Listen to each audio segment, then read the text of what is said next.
ચલો હવે નોર્મલી આપણે એટીપી 38 કેવી રીતે થાય છે એની ગણતરી આગળ જોઈ લીધી હતી, જોઈ હતી?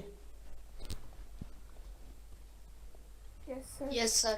ઓકે, પણ આપણે એવી પણ વાત કરી હતી કે આ 38 એટીપી મળવા માટે આપણે જે પણ ક્રમશઃ ક્રિયાઓ જોઈ, જેમ કે ગ્લુકોઝનો અણુ આપણા શરીરમાં શ્વસનમાં પ્રવેશ કરે એટલે પહેલા ગ્લાયકોલિસિસમાંથી પસાર થાય, ગ્લાયકોલિસિસના બધા જ ઘટકો ત્યાર પછી ક્રમશઃ ટીસીએ ચક્રમાં અને ત્યાંથી આગળ એના એ જે NADP H2 અને FADH2 વાળી જે પ્રક્રિયા છે આપણી, બરાબર, એ ETSની પ્રક્રિયામાં પ્રવેશ કરે. આમ આમાં કોઈ પણ તબક્કે કોઈ પણ પ્રકારની ખલેલ ન પહોંચે અને બધી જ જગ્યાએ અનુકૂળ પરિસ્થિતિ મળે તો અને તો જ આપણને 38 એટીપી મળે. આવી આપણે વાત થઈ હતી.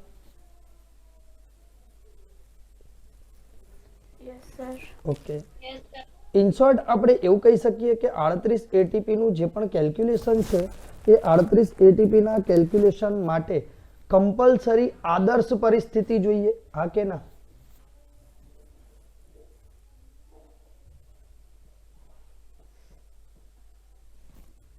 આદર્શ પરિસ્થિતિ મતલબ જે જોઈએ એ જ જોઈએ, એનો ઓપ્શન ચાલે નહીં. ખ્યાલ આવ્યો કે નહીં? Yes sir. હા, તો આવી પર્ટિક્યુલર આદર્શ પરિસ્થિતિ હંમેશા આપણા શરીરમાં હાજર હશે જ એવી શક્યતા કેટલી?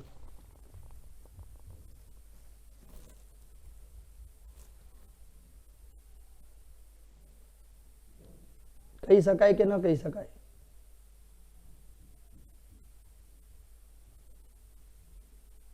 બોલો, કહી શકાય કે ન કહી શકાય? શક્યતા જાણી શકાય એની?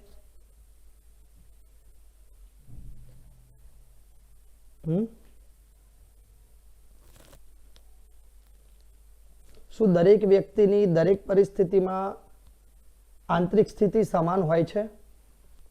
ના સર. ના હોય. જુદા જુદા તાપમાન પ્રમાણે, જુદી જુદી પરિસ્થિતિ પ્રમાણે એમાં પણ દરેક વ્યક્તિની પોતાની ઇન્ટરનલ કેપેસિટી પણ જુદી જુદી હોય, હા કે ના? Yes sir.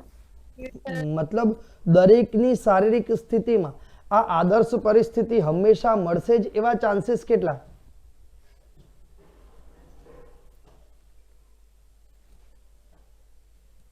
બહુ જ ઓછા, હા કે ના? Yes sir. મતલબ ક્યાંક ને ક્યાંક દરેકની શરીરની અંદરની જે પણ ચયાપચયિક પ્રક્રિયાઓ છે એનો જે આપણે આખું શ્વસનનું સંતુલન માટેનો જે આખો ચાર્ટ તૈયાર કર્યો એ ચાર્ટ દરેકમાં પોસિબલ છે નહીં? છે? નો સર. મતલબ 38 એટીપી હંમેશા પ્રાપ્ત થતા નથી. વૈજ્ઞાનિકોએ એક પ્રયોગ એવો કરેલો છે કે ભાઈ એક ગ્લુકોઝના વિઘટનથી શરીરમાં કેટલા એટીપી મળે છે, તો વૈજ્ઞાનિકોએ અંદાજિત એક આંકડો આપ્યો છે કે 30 એટીપી મળે. કેટલા?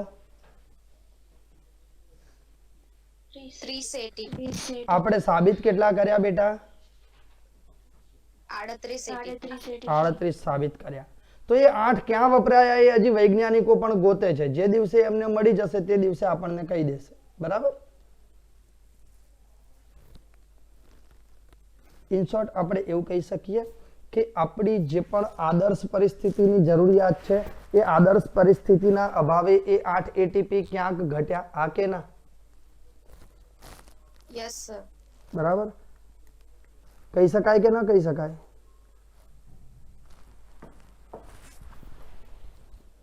બોલો, ચલો જોઈએ કે ભાઈ પ્રત્યેક ઓક્સિડાઇઝ્ડ ગ્લુકોઝ અણુની નિર્માણ થનારી જે વાસ્તવિક એટીપીની ગણતરી કરવી હોય તો એ આપણે જે આગળની 3 પ્રક્રિયાઓ જોઈ એના આધારે આપણે એવી સંભાવના ગણી લીધી કે 38 એટીપી થાય, રાઈટ? Yes sir. પરંતુ વાસ્તવમાં આ એક સૈદ્ધાંતિક અભ્યાસ જ રહી ગયો છે. મેં કીધું ને કે એક સિદ્ધાંત પ્રમાણે એની ગણતરી છે, બાકી આ ગણતરી કેટલી નિશ્ચિત જે કલ્પનાઓ છે એને આધારે નક્કી કરી શકાય. મેં કીધું એમ આદર્શ પરિસ્થિતિ, હા કે ના? આપણે એવી કલ્પના કરીએ છીએ કે આવી આદર્શ પરિસ્થિતિ છે તો આટલા એટીપી થાય, પણ એ માત્ર ને માત્ર કાલ્પનિક છે, વાસ્તવિક છે નહીં, આ યાદ રાખજો હો. ચલો, આ એક ક્રમિક સુવ્યવસ્થિત ક્રિયાત્મક પરિપથ છે. ક્રમિક ગ્લાયકોલિસિસ, પછી ETS, પછી ક્રેબ્સ ચક્ર, બરાબર ને? સર ક્રેબ્સ ચક્ર પછી ETS. એવું છે, બરાબર, હું ભૂલી ગયો હતો, માય મિસ્ટેક, સોરી. ચલો, તો આ એક ક્રમિક અને સુવ્યવસ્થિત ક્રિયાત્મક પરિપથ છે જેમાં એક ક્રિયાસ્થાનથી લઈને બીજા ક્રિયાસ્થાનનું આપણે નિર્માણ કરીએ છીએ. જેમ કે ગ્લાયકોલિસિસ ક્યાં થાય છે? ગ્લાયકોલિસિસ કોષરસમાં. કોષરસમાં. ઓકે. એના પછી TCA ચક્ર ક્યાં થાય છે? કણાભસૂત્રના આધારકમાં. ઓકે. ETS ક્યાં થાય છે? કણાભસૂત્રના અંતઃપટલમાં. બરાબર. મતલબ તમે વિચારો કે આપણે એવું કીધું કે ભાઈ ગ્લાયકોલિસિસની પ્રક્રિયા કોષરસમાં થાય છે, ત્યાં 8 ATP બને છે, રાઈટ? 2 નફાવાળા અને 6 પેલા NADH2 વાળા, રાઈટ? આ કે ના? Yes, sir. ઓકે. પછી આપણે એવું કીધું કે ભાઈ કણાભસૂત્રના આધારકની અંદર આપણે જોવા જઈએ તો TCA ચક્રની અંદર આપણને 15 ATP મળે છે એક પાયરુવિક એસિડમાંથી, એટલે 2 માંથી મળીને આપણને મળે છે કેટલા? 30, રાઈટ? હા કે ના? એમાં પણ પાછું આપણે એવું કીધું કે આ 30 ATP માટે આપણે ETS કરવું જરૂરી છે. કેમ? તો કે ભાઈ NADH2 અને FADH2 વાળા ATP તો બધા ETS માં જ મળે છે, રાઈટ? Yes, sir. હા. પણ આપણે એવો વિચાર કર્યો કે સાહેબ કોષરસ આધારકમાં જે પ્રક્રિયા થઈ હતી ગ્લાયકોલિસિસ, એ પછી આપણે બીજી પ્રક્રિયા ભણ્યા, કોષરસમાં જે પ્રક્રિયા થઈ હતી એના પછી આપણે બીજી પ્રક્રિયા ભણ્યા આધારકમાં, કણાભસૂત્રના આધારકમાં, રાઈટ?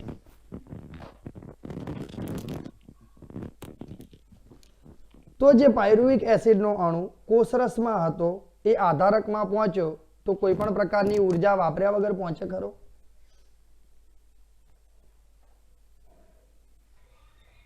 No, sir.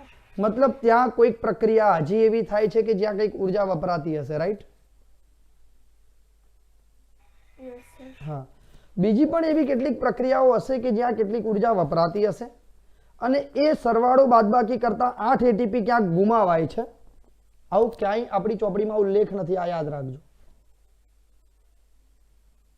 કારણ કે આપણી ચોપડીનો જે અભ્યાસક્રમ લખાયેલો છે ને આપણે જે ભણીએ છીએ એ અભ્યાસક્રમ લખાયો છે 2012માં, અને જે 30 ATP વાળું સંશોધન વૈજ્ઞાનિકોએ કરેલું છે એ થયું છે 2014 પછી. આમાં ખબર પડી? Yes. હા. મતલબ એ આપણા અભ્યાસક્રમ લખાયા પહેલાની વાત છે, એટલે એ વસ્તુ આપણા અભ્યાસક્રમમાં નથી. પણ 2014 પછી નીટની અંદર આ 30 ATP વાળો એક પ્રશ્ન પૂછાયેલો છે જેના જવાબમાં કાયદેસર 30 ATP according to the general knowledge of biology પૂછવામાં આવ્યો હતો અને એમાં કોઈ પણ વિદ્યાર્થીનું કોઈ પણ ઓબ્જેક્શન સાંભળવામાં નહોતું આવ્યું. અને એટલે જ હું તમને કહું છું કે જેટલા પણ ન્યૂઝપેપરમાં બાયોલોજી રિલેટેડ ન્યૂઝ આવે છે અથવા ફિઝિક્સ કેમેસ્ટ્રી રિલેટેડ ન્યૂઝ આવે છે એ તમને ખબર હોવા જોઈએ. દર વર્ષે નોબેલ પ્રાઇઝ મળે છે વૈજ્ઞાનિકોને, મળે છે? એ તો ખબર હશે ને? Yes. ફિઝિક્સ કેમેસ્ટ્રી બાયોલોજી લેવલે દર વર્ષે નોબેલ પ્રાઇઝ આપવામાં આવે છે, ખબર છે?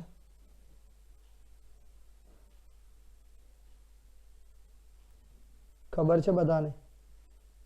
આપણે ઘણા બધા વૈજ્ઞાનિકોમાં નહીં લખતા કે ભાઈ આ સંશોધન માટે આ વૈજ્ઞાનિકને નોબેલ પ્રાઇઝ મળ્યું હતું? Yes, sir. હા. તો વર્લ્ડ લેવલે એ નોબેલ પ્રાઇઝ એવરી યર આપવામાં આવે છે, બરાબર?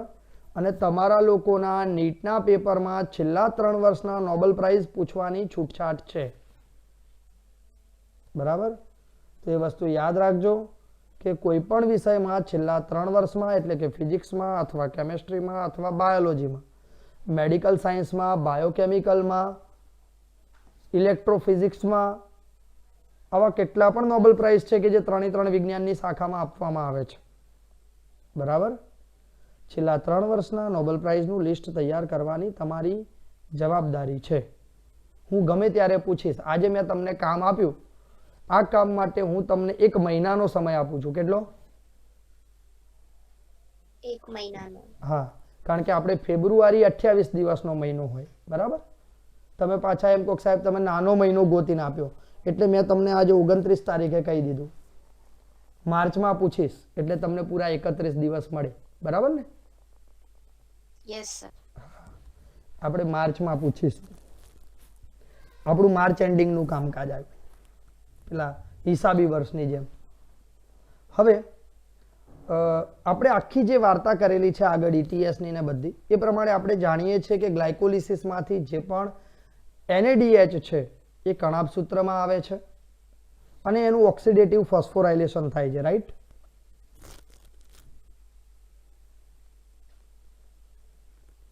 સારું. હવે ગ્લાયકોલિસિસ વાળા NADH સર્જાયા હતા ક્યાં?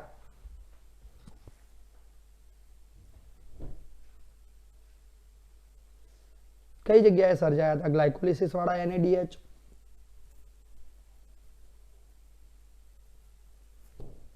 કોણ કહેશે?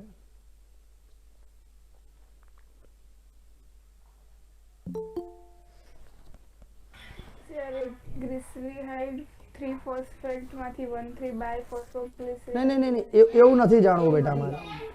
એ પ્રક્રિયાનું સ્થાન શું હતું એ જાણવું છે.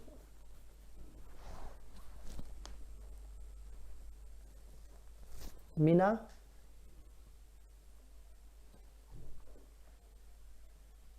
કેમ બેટા આટલું બધું લેટ થઈ ગયું? સર મારા મમ્મીનો માસીનો કોલ ચાલુ હતો ને એટલે. કઈ વાંધો નહીં. Sorry sir. કોઈ વાંધો નહીં બેટા. ચલો, તો આપણે ગ્લાયકોલિસિસની જે પ્રક્રિયા થાય છે ક્યાં થાય છે?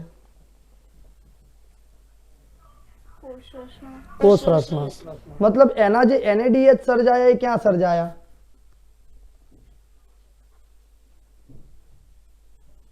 કોષરસમાં સર્જાયા, હા કે ના? પણ એને ઓક્સિડેટિવ ફોસ્ફોરીકરણ કરવા માટે જવું ક્યાં પડે? કણાભ સૂત્રમાં, હા કે ના? કણાભ સૂત્રમાં જવું પડે ને? મતલબ ત્યાં પણ કોઈક પ્રક્રિયા થતી હશે, ત્યાં પણ ઉર્જા વપરાઈ શકે છે. પરિપથનો કોઈ પણ મધ્યવર્તી બીજા સંયોજનના નિર્માણમાં ભાગ નથી લેતો. મતલબ આપણે જે વાત કરી હતી કે ભાઈ પ્રક્રિયામાં આપણે જોઈએ કે ભાઈ ગ્લાયકોલિસિસમાં પાયરુવિક એસિડનું નિર્માણ થયું, પછી પાયરુવિક એસિડ પછી આપણે સીધા TCA સાયકલમાં એન્ટર જ થઈએ છીએ, વચ્ચે એસિટાઇલ કોએન્ઝાઇમ એ બનાવીને, રાઈટ? તો આપણે આખી એવી પરિપથનો અભ્યાસ કરીએ છીએ કે જેમાં આપણે બીજું કોઈ ઓપ્શન આપતા જ નથી. તો શું આ વસ્તુ પોસિબલ છે? આ વસ્તુ પોસિબલ છે? સર ફરીથી બોલો ને. પરિપથની અંદર આપણે કોઈ પણ પ્રક્રિયામાં બીજો કોઈ ઓપ્શન આપ્યો છે કે ભાઈ અહીંથી આ ના બને તો આવું કંઈક બને, એવું આપ્યો છે? આપણે તો એક જ ચાર્ટ આખો ફોલો કરી લીધો કે ભાઈ ગ્લાયકોલિસિસ ક્રમશઃ ચાલુ રહે છે, પાયરુવિક એસિડનું નિર્માણ થાય છે, એના પછી TCA સાયકલ ક્રમશઃ ચાલુ રહે છે, એના અંતે NADH FADH બધાનું નિર્માણ થાય છે, અને બધાને આપણે એમના એમ ઉઠાઈને ETSમાં મૂકી દીધા, રાઈટ? હા કે ના? પણ તમે વિચાર્યું કે આટલી 3 રાસાયણિક પ્રક્રિયાઓ આપણે ભણ્યા, તો 3 રાસાયણિક પ્રક્રિયાઓમાં કેટલા બધા તબક્કા ભણ્યા, હા કે ના? જેમ કે આપણી એકલી ગ્લાયકોલિસિસમાં 10 તબક્કાઓ છે, હા કે ના? તો એવું ના બને ક્યારે કે ભાઈ એ ગ્લાયકોલિસિસના 10 તબક્કાની અંદર કોઈ એક તબક્કે કોઈ એક ઉત્સેચક ગેરહાજર હોય, અથવા કોઈ એક તબક્કે કોઈ એક પ્રક્રિયક અન્ય કોઈ રસાયણ સાથે જોડાઈને કોઈ અન્ય પ્રક્રિયા કરી લે. આવું ન થઈ શકે? થઈ શકે કે ન થઈ શકે? થઈ શકે. થઈ શકે, બરાબર. એક વસ્તુ યાદ રાખો, નોર્મલી તમને એવું કહેવામાં આવે છે કે સવારે વહેલા ઉઠીને એક્સરસાઇઝ કરવાથી શરીર સારું રહે. Yes sir. કારણ જાણો છો? હા સર. આ ત્રણે ત્રણ પરિપથ ક્યારે પૂર્ણ થાય છે? મેક્સિમમ ઉર્જા મેળવવા માટે આપણે ETSમાં ફોસ્ફોરાયલેશન જે ઓક્સિજનની હાજરીમાં થાય છે એ કરવું પડે, રાઈટ? જો એ નથી થતું તો આપણા કાર્બોદિતનું પૂર્ણ વિઘટન થતું નથી. આમાં ખબર પડી? સારું. આપણા અમદાવાદના વાતાવરણ પ્રમાણે તમારે શુદ્ધ ઓક્સિજન જોઈતો છે, ક્યારે મળે? સવારે 5 વાગે. સવારે વહેલા, ઇન શોર્ટ આપણે એવું કહી શકીએ. બાકી લોકો રાત્રે જે ચાલવા નીકળે છે ને એ તો મૂર્ખના સરદાર છે. કોણ છે?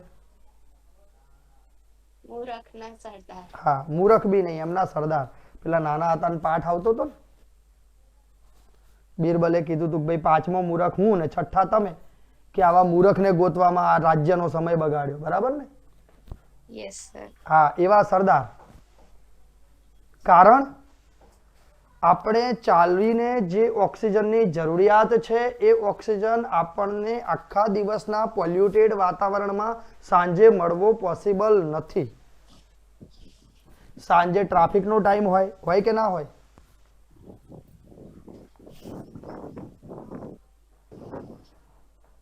સાંજે ટ્રાફિકનો ટાઈમ હોય કે ના હોય? અચ્છા, ટ્રાફિકના કારણે પ્રદૂષણ થાય અને એવી પ્રદૂષણવાળી હવામાં આપણે પાછા ચાલતા ચાલતા જઈએ, એમાં આપણે કહીએ કે એક્સરસાઇઝ કરીએ છીએ. ભાઈ એક્સરસાઇઝ આપણા શરીરમાં પૂરતો ઓક્સિજન મળે, આપણા શરીરની કાર્યક્ષમતા વધારી શકાય એના માટે કરવી જોઈએ. પેટ્રોલના ધુમાડા લેવા એક્સરસાઇઝ ન કરાય, બરાબર? તો કેટલાક મારા જેવા જે આળસુના પીર, સવારે વહેલું નહીં ઉઠાતું એટલે સાહેબ સાંજે ચાલીએ છીએ, બરાબર ને? એવા લોકોએ પોતાની ભૂલ સુધારવી, સવારે વહેલું ઉઠવું. સવારે 1 કલાક ચાલો ને સાંજે 3 કલાક ચાલ્યા બરાબર છે. ખ્યાલ આવી ગયો? હા, હું ક્યારેય વાંચવામાં ફિક્સ ટાઈમ ટેબલ નહીં આપતો કે ભાઈ વાંચવા માટે સવારે વહેલું ઉઠવું જ જોઈએ. ના, દરેકને પોતાની શરીરની તાસીર પ્રમાણે જુદા જુદા ટાઈમ ટેબલ હોય.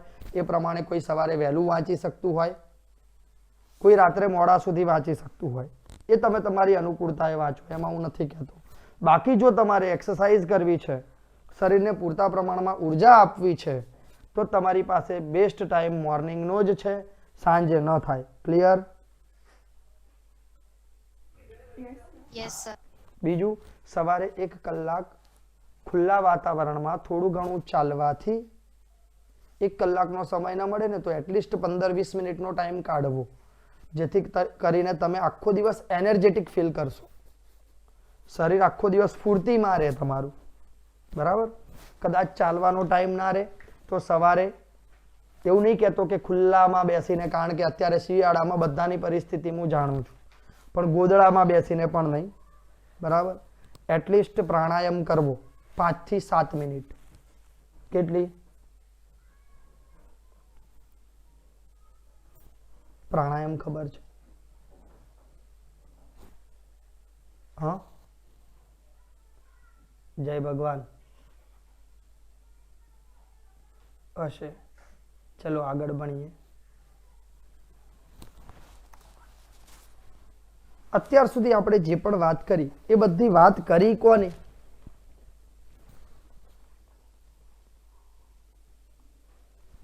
કાર્બોદિતની. હા કે ના? કાર્બોદિતની વાત કરી ને? ઓકે. પણ શું સ્વાસ્થ્ય પદાર્થમાં માત્ર કાર્બોદિત જ છે? બીજા કોઈ પદાર્થને આપણે સ્વાસ્થ્ય પદાર્થ તરીકે ન લઈ શકીએ? વિચારો, મેં ક્યાંક કંઈક કીધેલું છે?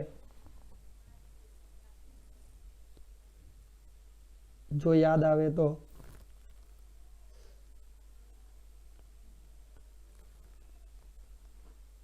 કાર્બોદિત સિવાય અન્ય કોઈ પદાર્થને આપણે સ્વાસ્થ્ય પદાર્થ તરીકે લઈ શકીએ કે ન લઈ શકીએ?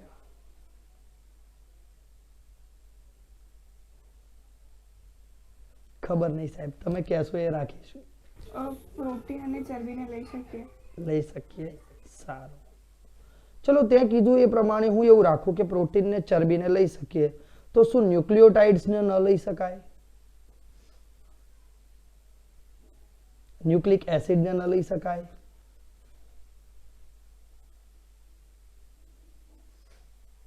કારણ છે પ્રોટીન શેમાંથી બને છે? Nucleic acid. Nucleic acid. જો પ્રોટીનનું વિઘટન થઈને સ્વાસ્થ્ય પદાર્થમાં ઉપયોગ લેવાય છે, મતલબ ન્યુક્લિયોટાઇડ્સ અથવા ન્યુક્લિક એસિડનો પણ એમાં ઉપયોગ શક્ય છે, રાઈટ? Yes sir. હા, તો આ વસ્તુ હંમેશા યાદ રાખજો કે ચોપડીના ચાર્ટમાં જેટલું આપ્યું છે એટલું જ નહીં, એ સિવાય ઘણું બધું એવું છે જે આપણે સ્વાસ્થ્ય પદાર્થ તરીકે લઈએ છીએ. મેં તમને પહેલા પણ કીધું હતું કે આપણે શ્વસનમાં સૌપ્રથમ કાર્બોદિતનો ઉપયોગ કરીને ઉર્જા મેળવીએ છીએ, રાઈટ?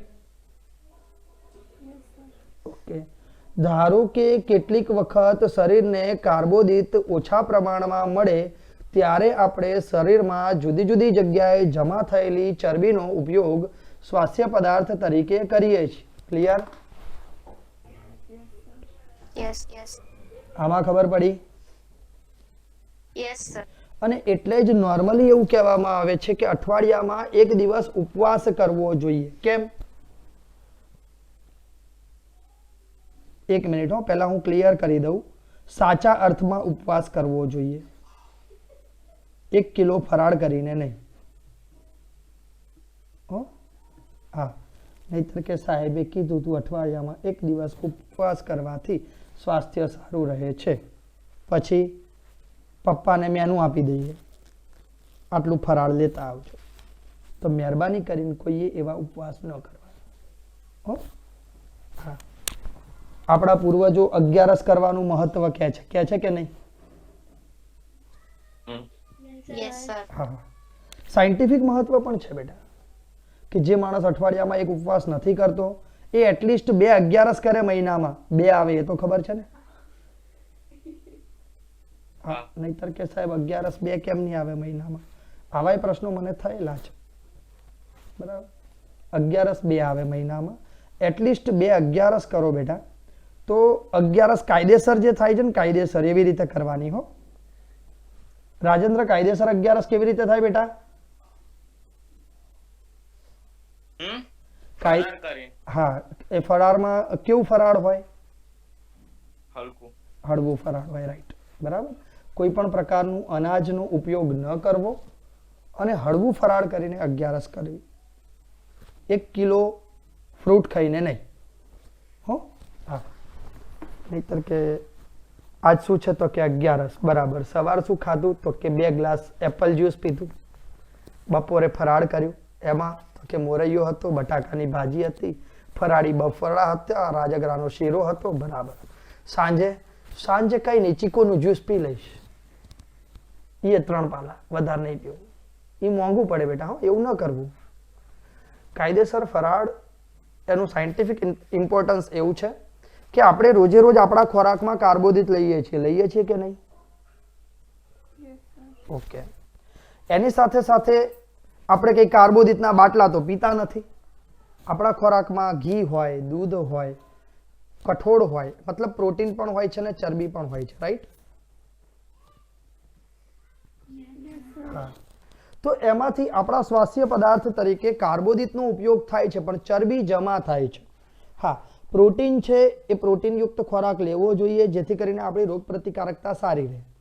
એટલે પ્રોટીન એનું કામ કરે છે, કાર્બોદિતનું આપણે પાચન કરીએ છીએ સ્વાસ્થ્ય પદાર્થ તરીકે, અને ચરબી જમા થાય છે. અને પછી તો કે 4-5 વર્ષમાં આપણે MRF નું ટાયર બાંધીને ફરતા હોય ને એવા થઈ જઈએ છીએ. પછી આપણે ડાયટિંગ કરીએ પાછા. મને તો કોઈ દિવસ એ નહીં સમજાયું કે લોકો ડાયટિંગ કરે છે કે ફાઇટિંગ કરે છે. કારણ છે, ડાયટિંગમાં તમે શું બંધ કરો છો? જે લોકો નોર્મલી ડાયટ પ્લાન ફોલો કરે છે, બરાબર, આપણા ઘરેલું ડાયટ પ્લાનો, હા, બાકી ડોક્ટરોના ડાયટ પ્લાન અલગ હોય છે. નોર્મલી તમારા ઘરમાં તમે કોઈ પણ વ્યક્તિને એમ કહો કે ભાઈ શરીર ના વધારવું હોય તો આ ખાવાનું બંધ કરી દે, તો શેની સલાહ આપો છો? ભાત ને ખીચડી બંધ કરી દો એમ કહેશો, એવું કહો છો કે નહીં? હે, કાયદેસર મૂર્ખના સરદાર જેવું કામ છે. કારણ જ્યાં સુધી તમે તમારા શરીરને કાર્બોદિત આપે રાખો છો ત્યાં સુધી શરીરને પ્રોટીન પાચન ચરબી પાચન કરવાનો સમય જ નથી. તમારે શરીરને કાર્બોદિત બંધ કરવું પડે તો ચરબીનું પાચન થાય, આ યાદ રાખો. બીજું, એ ચરબીનું પાચન કરવા માટે તમારે એનો પ્રક્રિયા વેગ વધારવા માટે ગરમ પાણી પીવું જોઈએ. ક્યારેય લીંબુ નીચોવીને નહીં, શરીરમાં અશક્તિ આવે. ઘણા લોકો એમ કહે ને કે ગરમ પાણીમાં લીંબુ નીચોવીને પીવું, શરીર જલ્દી ઉતરે. મહેરબાની કરીને એવો અખતરો ન કરતા, મધને પાણીનો અખતરો ન કરતા. આ બધા તમને જે લોકો સલાહ આપે છે ને માર્કેટમાં, એ બધી અમને મળેલી છે, પણ સાયન્ટિફિક રીતે આપણે જાણીએ છીએ કે એ વસ્તુ યોગ્ય નથી. કારણ જ્યારે તમે એ જ ગરમ પાણીની અંદર લીંબુ નીચોવો છો ત્યારે વિઘટન પ્રોટીનનું થાય છે, જે તમારી રોગ પ્રતિકારકતા ઘટાડે છે. ચરબી પડી રહે છે ને પ્રોટીન ભાગી જાય છે. બરાબર? અને પછી કે સાહેબ શરીરમાં બહુ અશક્તિ આવી ગઈ, બીમાર પડી ગયા, એટલે હવે લીંબુ પાણી પીવાનું બંધ. તો પહેલા બંધ કર ને ભાઈ, તને કીધું કોણે આવી સલાહ માનવાનું? બરાબર? અને મેં તમને કીધું છે ને કે આપણા ગુજરાતની અંદર મફતના સલાહકારો વગર જોઈતા રોજ 5 મળે મિનિમમ. એવા બધાથી દૂર રહેવું, એ આપણી સેહત માટે સારું છે. બરાબર? હા. તો સૌથી પહેલા કાર્બોદિત આપવાનું બંધ કરો, એટલે જે વધારાની ચરબી જમા થયેલી છે એનું વિઘટન થાય, અને એનું વિઘટન જ્યારે આપણે ઝડપી કરવું છે તો આપણે ગરમ પાણી પીવું જોઈએ. નવશેકું ગરમ, ઉકળતું આપણી અન્ન નળીને બાળી નાખે એવું નહીં. નહીતર કે સાહેબ હું તો ચા કરતા ગરમ પાણી પીવું છું, તો કે ભાઈ પાણી જ પીને ચા શું કરવા પીવે છે? હે, હા. તો બેઝિકલી જ્યારે કાર્બોદિત ન મળે ત્યારે ચરબીથી આપણું શરીર કામ ચલાવી લે છે, અને અઠવાડિયે 1 દિવસ શરીરને ચરબીથી કામ ચલાવી લેવા દેવું, જેથી કરીને ચરબી જમા ન થાય. આપણે MRFનું કોઈ પણ પ્રકારનું જાહેરાતનું કામ લીધેલું નથી. બરાબર ને? હા, અહીંયા MRF ટીંગાડીને ફરતા હોય એવું ના લાગવું જોઈએ. આપણે જોયા છે ને ઘણા લોકોને ડોક્ટર હાથી જેવા. હે, ઓળખો છો ડોક્ટર હાથીને? Yes sir. બધા ઓળખતા જ હોય. હા, ચલો. ઇનશોર્ટ, ચરબીનું પાચન થાય તો શું થાય? તો કે ભાઈ આપણે વર્ષોથી જાણીએ છીએ, ઈસવીસન પૂર્વે ધોરણ 10માં તમે ભણ્યા હતા કે ચરબીમાંથી વિઘટન થઈને ફેટી એસિડ અને ગ્લિસરોલ મળે છે. આવું આપણા પાચન માર્ગમાં તમે જોયું હતું? Yes yes. હા, ચલો. હવે આપણને ખબર છે કે ગ્લિસરોલ મળી ગયો, તો અહીંયા આપણો ગ્લિસરાલ્ડીહાઇડ અથવા ડાયહાઇડ્રોક્સી એસિટોન ફોસ્ફેટ ધપ અને પાગલ બેમાંથી કોઈ પણ એક અણુ આપણે આ ગ્લિસરીલમાંથી મેળવી શકીએ છીએ, રાઈટ? સર ફરીથી બોલો. ગ્લિસરોલ છે, ગ્લિસરોલ બેટા, તો ગ્લિસરોલમાંથી એના વિઘટનથી આપણે ગ્લિસરાલ્ડીહાઇડ, ચલો તમને કદાચ એવી ખબર ના પડે કે ડાયહાઇડ્રોક્સી એસિટોન ફોસ્ફેટ કેવી રીતે મળ્યો, પણ ગ્લિસરોલમાંથી ગ્લિસરાલ્ડીહાઇડ મળે એ તો ખ્યાલ આવી જાય ને? Yes sir. કે એની સાથે આલ્ડીહાઇડ જોડાયો એટલે ગ્લિસરાલ્ડીહાઇડ મળી ગયો, રાઈટ? યસ. ઓકે. એની સાથે મુક્ત ફોસ્ફેટ જોડાય એટલે ફોસ્ફોગ્લિસરાલ્ડીહાઇડ મળી જાય, રાઈટ? યસ. ઓકે. તો આ જે આખી પરિસ્થિતિ છે એ પરિસ્થિતિ દ્વારા આપણને એટલી ખબર પડી કે ચરબીનું વિઘટન 2 અણુમાં થયું, એક ગ્લિસરોલ અને એક ફેટી એસિડ.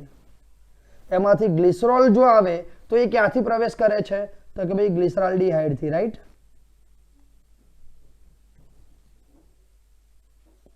પણ જો ફેટી એસિડ આવે તો ફેટી એસિડ તો ગ્લાયકોલિસિસમાં ક્યાંય એન્ટ્રી લેતો જ નથી, એ સીધો એસિટાઇલ કોએન્ઝાઇમ એ એક પ્રકારનો એસિડ એ અહીંયા કન્વર્ટ થઈને એન્ટર થાય છે. ક્લિયર? ઓકે, ચલો પ્રોટીનની વાત કરીએ તો આપણને ખબર છે કે પ્રોટીનનો મોનોમર એકમ છે એ એમિનો એસિડ છે, હા કે ના? Yes sir. Okay, pyruvic acid છે એ પણ એક પ્રકારનો એમિનો એસિડ છે, હા કે ના?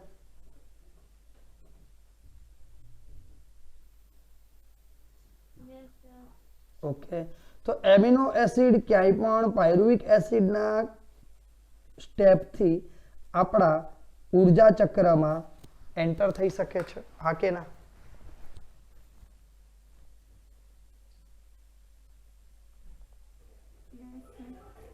ઓકે, હવે આ તો આપણે કરી વાત વિઘટનની કે ભાઈ ચરબીનું વિઘટન થાય તો આવું થાય, પ્રોટીનનું વિઘટન થાય તો આવું થાય, રાઈટ?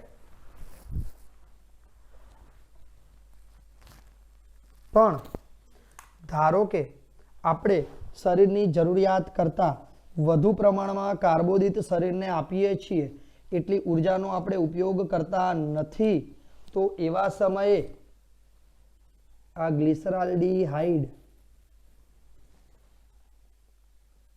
ગ્લિસરોલનું નિર્માણ કરે છે. એવા સમયે એસિટાઇલ કોએન્ઝાઇમ એ ફેટી એસિડનું પણ નિર્માણ કરે છે અને એ બંને સાથે મળીને ચરબીનું પણ નિર્માણ કરે છે. અને આપણે પાછા એવું કહીએ, સાહેબ મેં ઘી અને તેલ ખોરાકમાં ઓછું કરી નાખ્યું, ચરબીનું પ્રમાણ હું ઓછું લઉં છું એટલે મારા શરીરમાં મેદ જમા ન થઈ શકે. તો ભાઈ MRF ક્યાંથી આવ્યું? યાદ રાખો, ચરબી શરીરમાં જમા થવા માટે માત્ર ચરબીયુક્ત ખોરાક લીધો હોય તો જ જમા થાય એવું નથી. ચરબીના નિર્માણ માટે ફેટી એસિડ અને ગ્લિસરોલ એને કાર્બોદિત વધુ પડતો લેવાથી પણ મળી શકે છે. ક્લિયર? Yes sir. આમાં ખબર પડી બધાને?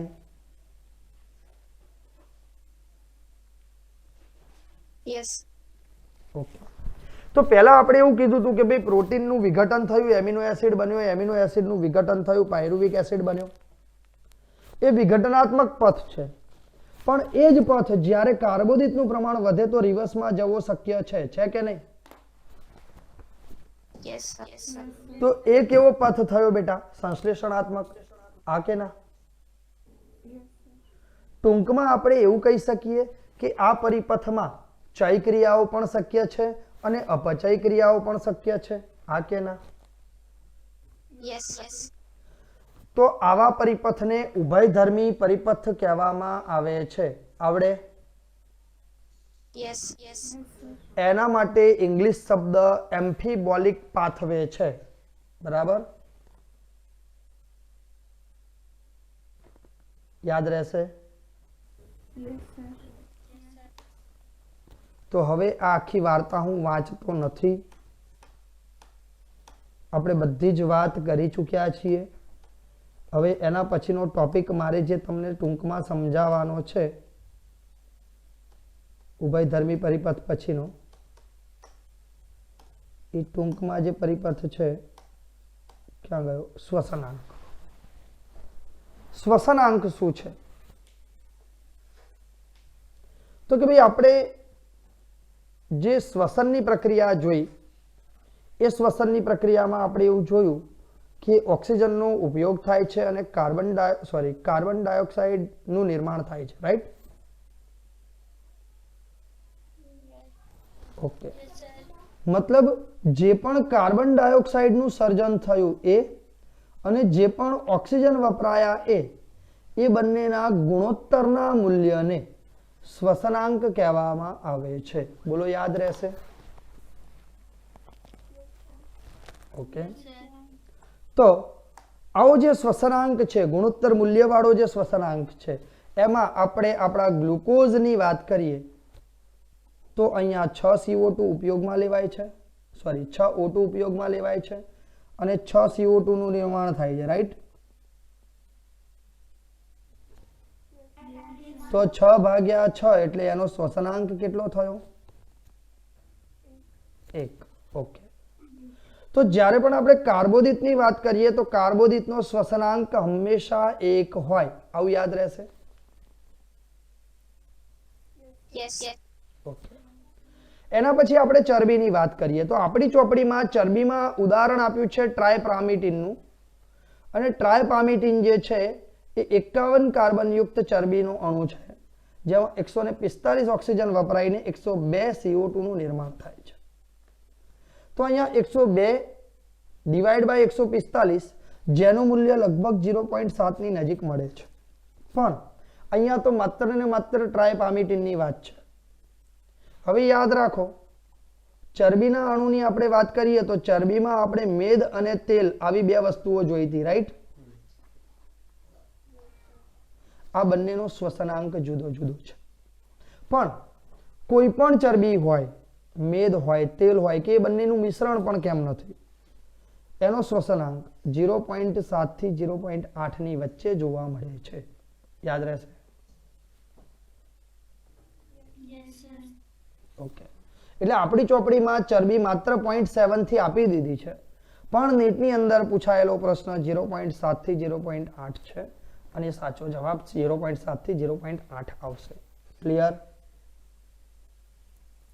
Yes. ઓકે.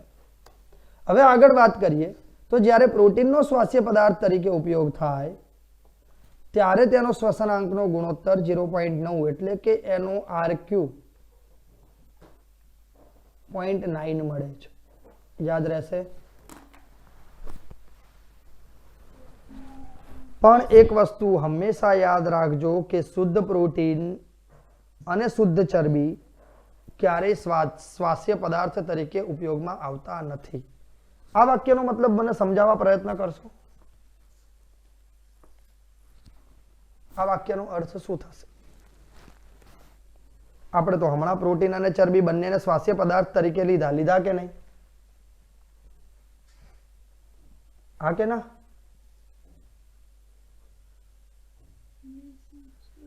આખી કથા કરીને આપણે એવું કહીએ છીએ કે શુદ્ધ પ્રોટીન તેમજ શુદ્ધ ચરબી સ્વાસ્થ્ય પદાર્થ તરીકે ક્યારેય ઉપયોગમાં આવતા નથી. તો આનો શું મતલબ? બોલો, કોણ કહેશે?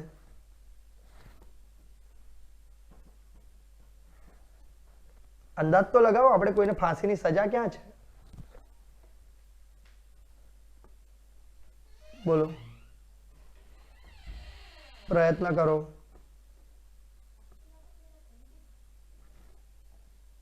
કોઈ નહીં?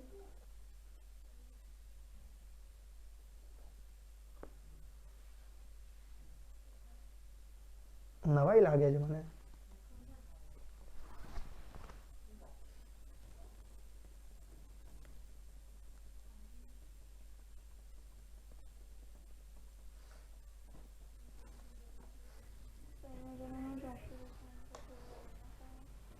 હા બેટા,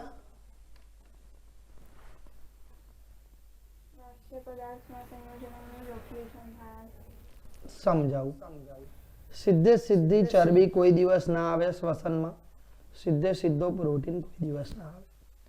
ચરબીનું એના નાના ઘટકોમાં એટલે કે ફેટી એસિડ અને ગ્લિસરોલમાં રૂપાંતર થયા પછી જ એ સ્વાસ્થ્ય પદાર્થ તરીકે ઉપયોગમાં આવે. અને આ ચરબીનું ફેટી એસિડ અને ગ્લિસરોલમાં રૂપાંતર કરવા માટે જ આપણે ગરમ પાણી પીવું પડે છે. કારણ કે ચરબી તો એના વગર વિઘટન પામવાની જ નથી, જ્યાં સુધી એ ફેટી એસિડ અને ગ્લિસરોલમાં રૂપાંતર ન પામે ત્યાં સુધી. ક્લિયર?